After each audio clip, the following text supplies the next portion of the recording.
Everybody's house smells in some way. There are temporary smells of bread in the oven, or a fresh bouquet of flowers, or dog farts. But there's also that particular way that your house just smells.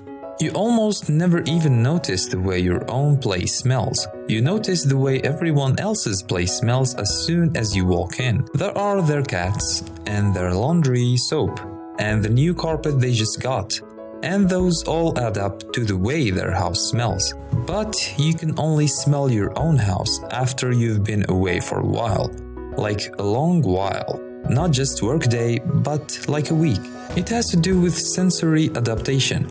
That's the scientific way to say that you just get used to it. And it's more pronounced for our sense of smell than our any other senses. Like our hearing, for instance.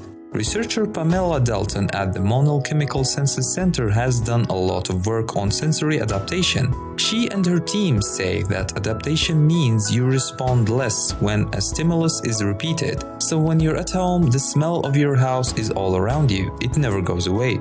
It's not just repeated, you're swimming in it, so you become adapted to the way it smells. The thing with smells, though, is that you adapt the odors really quickly.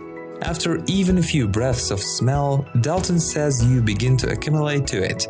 You start to experience that smell as being less intense and eventually take no note of it at all. That's why you can smell your friend's house when you walk in, but you don't really notice it the entire time you're there. Being able to detect smells is important. It might signal danger like approaching tiger or a poison in your goblet. Or it might signal something pleasant like that fresh bread, that bouquet of flowers. Once you've been decided against drinking the poisoned wine or eating the delicious bread, you don't need that signal communicating urgently with your brain. Instead, your nose can stay on the lookout, smell out, for new smells that are dangerous or delicious.